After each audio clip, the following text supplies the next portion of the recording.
Olá, tudo bem com você?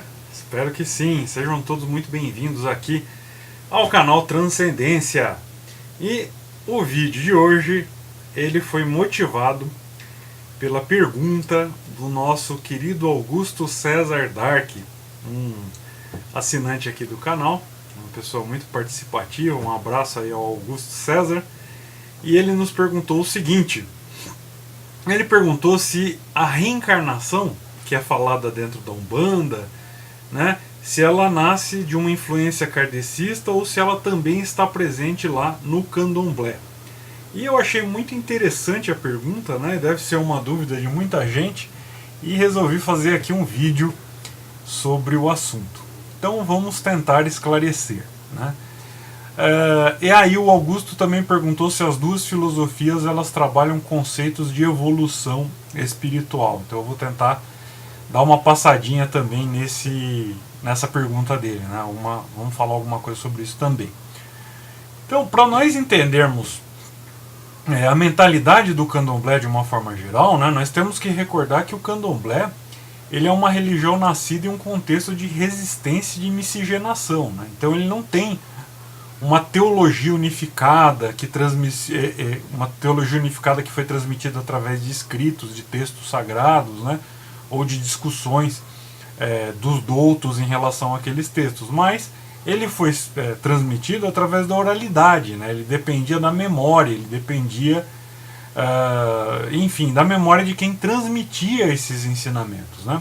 E depois da chegada do espiritismo ao Brasil, né, que entrou no Brasil via cultura francófila, e especialmente após o início da Umbanda no nosso país, a ideia de... lembrando que a Umbanda nasceu no meio kardecista, né?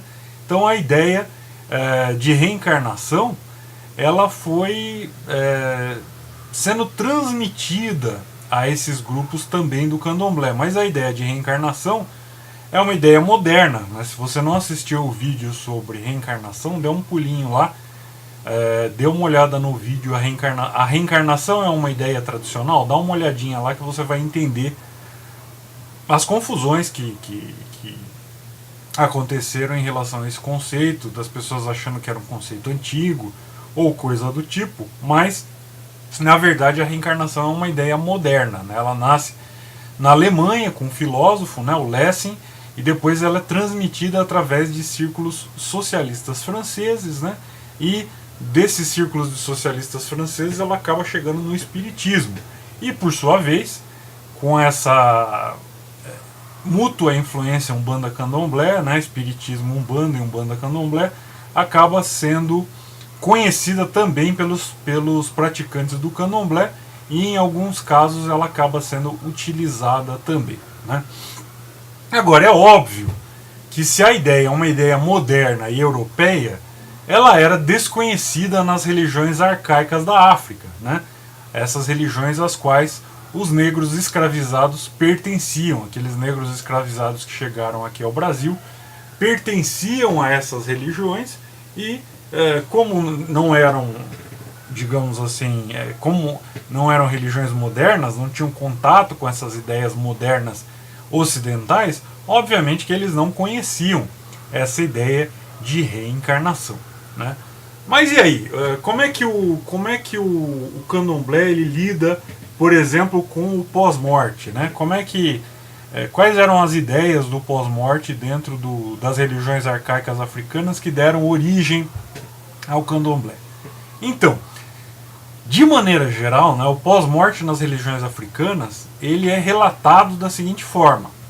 Então, quando ocorre a morte física, ocorre uma dissociação, né? Então, a personalidade, ou seja, o ser como um todo, ele se apresenta ao Olodumare, né, e é julgada por Olodumare. E lá, quando o julgamento é favorável, ou seja, se a pessoa foi uma pessoa íntegra, se foi uma pessoa boa, se foi uma pessoa que fez tudo de acordo com a tradição, de acordo com aquilo que foi transmitido, os valores que foram transmitidos a ela, como valores verdadeiros, como valores puros, né? Então, se o julgamento ele é favorável, a personalidade, ou seja, a pessoa ela se reintegra ao Orum, né? Ou seja, o Orum o pessoal traduz como céu, né? Meio que uma facilitação aí para as pessoas entenderem, mas o Orun, na verdade, ele é a realidade metafísica da qual se origina tudo, né? Do qual nós nos originamos, né? Então, a pessoa, em condições favoráveis, ela se reintegra lá ao Orun, né? Agora, se for desfavorável esse julgamento, então vai ocorrer aquilo que na tradição cristã é chamado de segunda morte, né? E que também existe na maioria das tradições aí, das culturas tradicionais, vai aparecer essa ideia de segunda morte. Ou seja, os restos daquela individualidade, veja aqui que eu estou fazendo uma diferenciação entre individualidade e personalidade, tá? Então aqui eu estou falando que os restos da individualidade, eles se transformam em um egum, né? O egum, o que é? O egum é um espírito, o egum é um fantasma? Na verdade, o egum é um conjunto de emoções, de memórias, de pulsões, de desejos, né? Então, o conceito de egum, ele é muito semelhante, é muito similar ao Ob, da tradição hebraica, ou do Preta, da tradição indiana.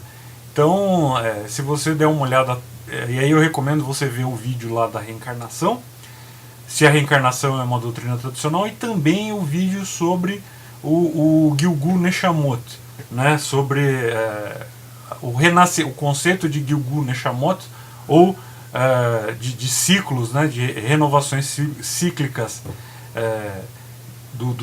da Neshama na Kabbalah. Então dá uma olhada lá que você vai entender direitinho essa questão, né? Então o egum, ele é esse conjunto, né, de emoções, de memórias, de pulsões e de desejos. E esse egum, no caso de um julgamento desfavorável, ele é condenado a vagar sobre a Terra, né, até que tenha chegado o tempo correto que ele se dissocie e que ele seja reabsorvido, ou seja, que ele desapareça. Inclusive existe, quando uma pessoa morre, né, dentro de um egbé, dentro de um terreiro de candomblé, existe uma série de ritos, ritos fúnebres que são utilizados, existe uma série de costumes também em relação a isso, justamente para que o egum ele não prejudique as pessoas, né, para que as pessoas daquele egbé não sejam prejudicados pela presença maléfica do egum. Porque o egum é uma influência maléfica, é uma influência poluente, é uma influência errante, né? Ao contrário, por exemplo, da Umbanda, que acredita que o contato com essas forças, essas influências originadas em pessoas falecidas, acreditam que isso é um contato benéfico, como o próprio espiritismo, né?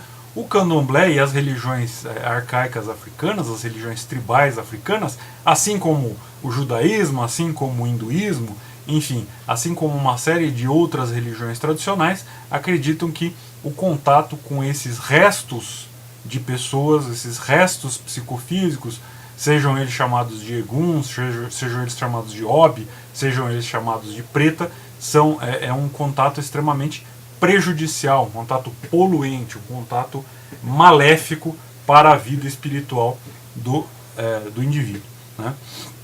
E aí, tá bom, eu falei aqui do julgamento, então a personalidade ela se apresenta lá ao Ludumare, e aí, o que acontece?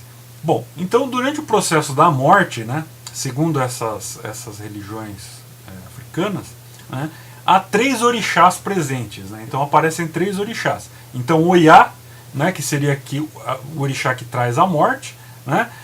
Ieuá, que ele desintegra o Ará. O Ará é o corpo, né? Então a desintegração do Ará, ou o que, por exemplo, no budismo a gente também falaria da desintegração dos agregados, né? da desorganização dos agregados. Então, nas religiões africanas, então, Ieuá, ele vai desintegrar o Ará, ele vai desintegrar a parte física, né? E por fim, Nanã que vai conduzir o Ori, ou seja, o Ori é a cabeça, né? Mas na verdade não é a nossa cabeça, também pode ser a nossa cabeça, mas é um outro conceito, né?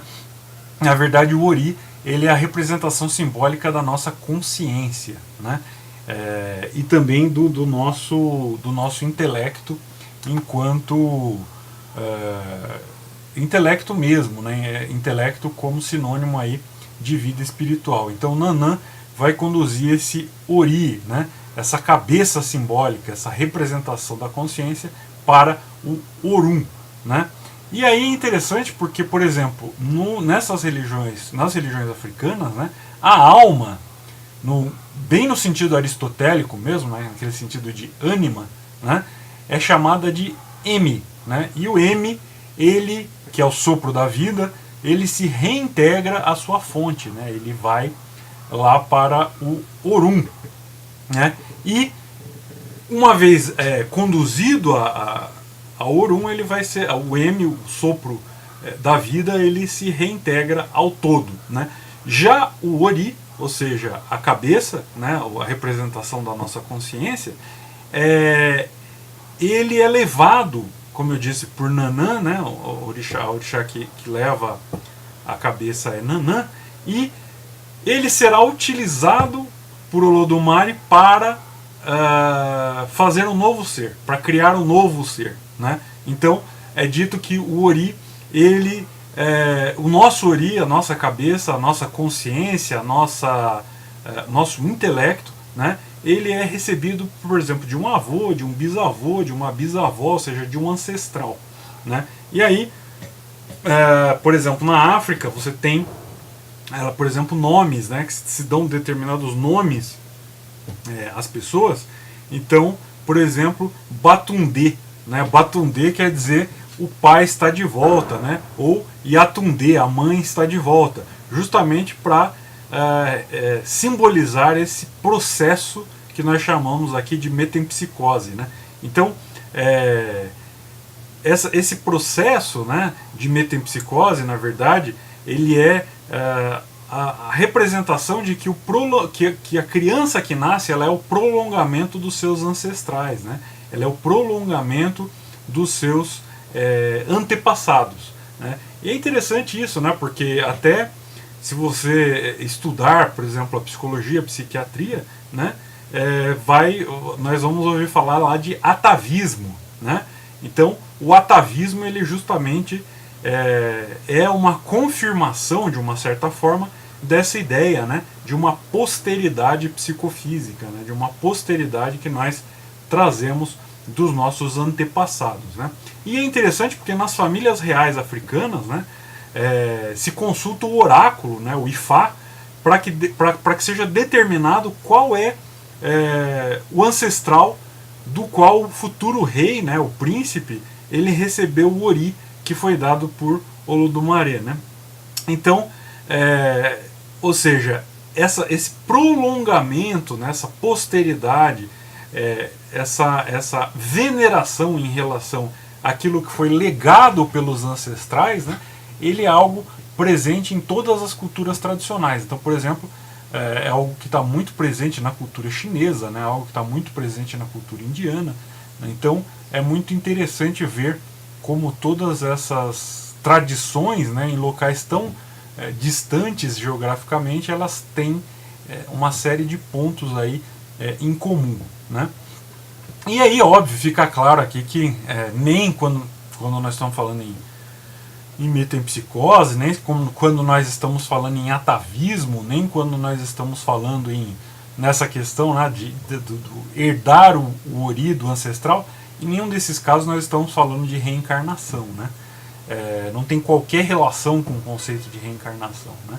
Então, a ideia de uma evolução espiritual através de um processo de volta, né, ao estado individual, ou seja, você precisa voltar ao estado individual humano, ou reencarnar, né, é uma impossibilidade do ponto de vista metafísico, porque é a negação da indefinidade dos estados múltiplos do ser, ou seja, a negação da própria infinidade de possibilidades no manifesto e no não manifesto, né? Ou seja, uma ideia que é totalmente então antitradicional, porque se eu digo que há necessidade de voltar ao mesmo estado, então necessariamente eu estou limitando as possibilidades tanto de manifestação como de não manifestação do ser.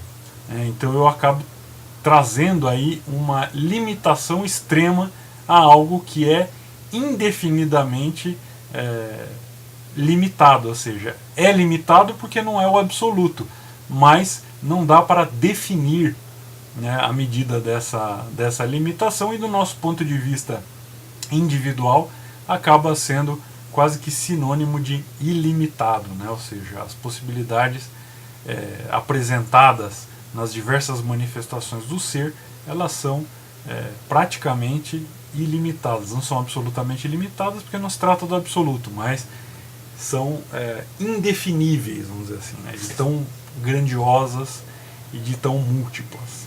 Ok?